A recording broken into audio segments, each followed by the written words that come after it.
Bom, vamos começar definindo o que é a perícia psiquiátrica. Uma definição possível é que a perícia psiquiátrica é um ato realizado por médico com o objetivo de responder a uma dúvida sobre a saúde mental, atual ou pretérita, de alguém a pedido de uma autoridade judicial ou administrativa. Na presença de um transtorno mental, o perito deverá estabelecer se há ou não relação com determinado ato. Então vamos quebrar um pouquinho essa definição para explorar alguns aspectos muito importantes. Primeiro que a perícia psiquiátrica ela é realizada por um médico. Isso quer dizer que aquelas perícias que são realizadas por psicólogos não são consideradas, obviamente, perícias psiquiátricas. É bom a gente lembrar isso porque esse tema costuma gerar confusão entre os operadores do direito. Muitas vezes um juiz indica uma perícia de saúde mental para um psiquiatra e também para um psicólogo. E aí cria uma certa confusão de qual que é o papel de cada uma dessas perícias. Então, a perícia psiquiátrica, a rigor, é uma perícia médica.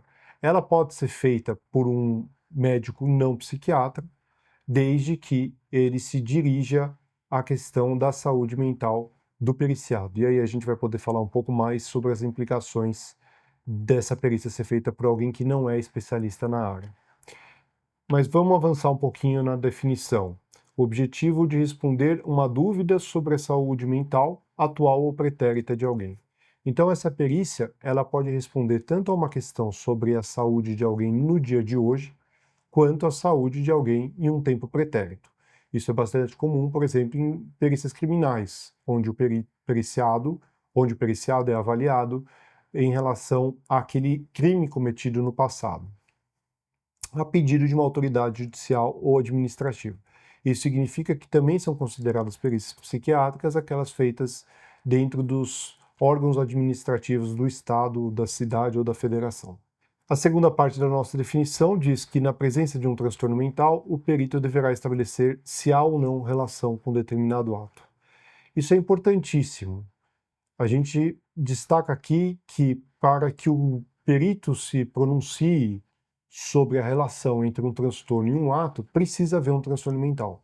Ou seja, se o periciado não apresenta nenhum transtorno mental, o perito não deve se manifestar a respeito de um crime cometido ou a respeito de uma questão civil, trabalhista ou previdenciária, o que seja que for perguntado a ele. Então, o primeiro papel do perito é estabelecer se há um transtorno mental e qual o transtorno mental. O segundo papel é estabelecer a relação entre esse transtorno mental e o ato cometido ou o ato questionado em relação a perícias que se dirijam para o tempo presente e futuro. Aqui três aspectos que a gente precisa destacar também. Essa avaliação ela pode ser transversal ou retrospectiva. Justamente, transversal é aquela em que o perito vai avaliar o momento presente do periciado. Eu disse agora há pouco que o perito deve se pronunciar sobre o tempo futuro. Na verdade, numa perícia, por exemplo, de interdição, ele vai dizer se aquele periciado tem condição hoje de responder pelos atos cíveis e se ele terá condição no futuro. Então, em transtornos mentais progressivos, por exemplo, a gente sabe que a pessoa não vai retomar a sua capacidade. A perícia retrospectiva diz respeito já à saúde mental de alguém numa ação passada. Então, alguém que cometeu um crime há 2 anos, por exemplo, o perito terá que se pronunciar com base no exame de hoje e também nos documentos, a gente vai falar um pouco sobre isso, ele vai ter que se pronunciar sobre como estava a saúde mental daquele periciado naquele momento. É possível fazer isso, embora seja mais difícil, mas esse é o grande desafio das perícias criminais. O segundo aspecto que a gente precisa considerar é que esse exame pode ser direto ou indireto.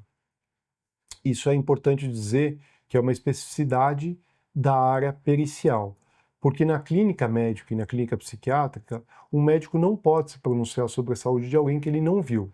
Na área pericial, o perito pode se pronunciar sobre a saúde de alguém que ele não viu, desde que ele tenha elementos para isso. Então aqui temos duas situações.